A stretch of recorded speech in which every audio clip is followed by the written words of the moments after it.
I know a lot of you guys are going through a lot of stuff that seems like it's beyond possibility of survival, that emotionally we're just so beaten down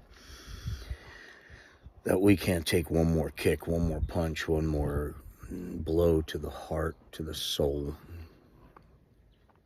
I know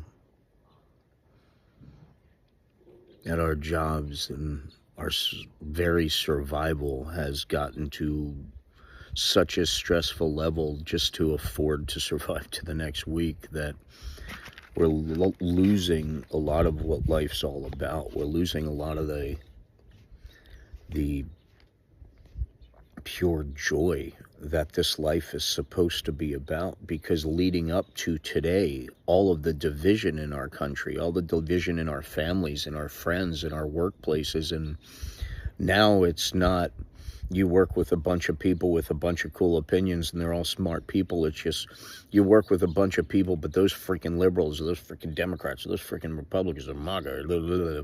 Everyone's classified and angry at the other classifications, which really does what? Makes every single conversation poison in some way or another. Every conversation at that point after that classification starts off with a, wow, this guy's an asshole, this woman really is stupid, oh, that's what it starts off as. Because we've mentally put him in a category. So the stress and the things that we're feeling and the rabbit holes that we go down and the emotions that we put into these people around us, where we put our emotional capital, where we put our heartfelt, soul-felt energy. Think about it. We're facing all these things and it seems almost impossible to survive. It seems almost impossible to survive because we have spent a long time fighting battles we never should have had to battle in the first place.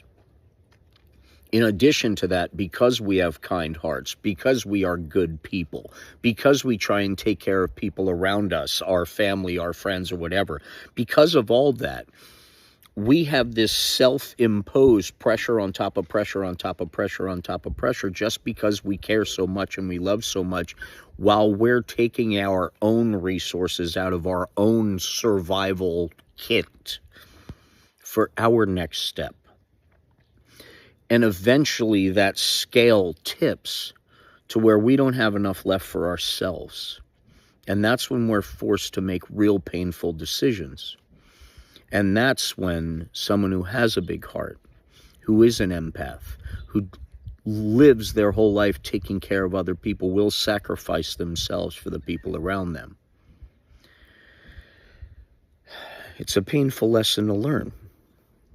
But on occasion, we find out that a lot of this energy and heartbreak and everything we put into why someone does something they do or says something they say,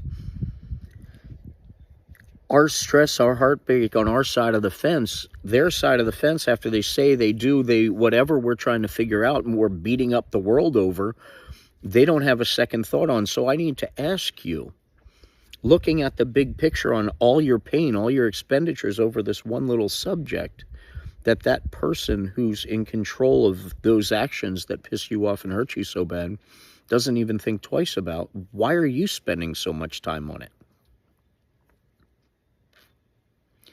Wouldn't it be better off to put that energy other places? Wouldn't that be something that would serve you better in your survival? And now the stress you're facing today doesn't seem so great, because all of that realization of what you put into something that was unnecessary now becomes a tool for you to do it better next time. And the next stress thing that comes up, you will think about differently. You will compartmentalize differently. You will take more emotion out of it, solve the problem, and say, hey, if you want to continue solving the problem, that's on you. You do the best you can helping people, leading them to water, but you can't make them drink. And always remember, the teacher will only appear when the student is ready, not 1 second before. God bless. Stay strong.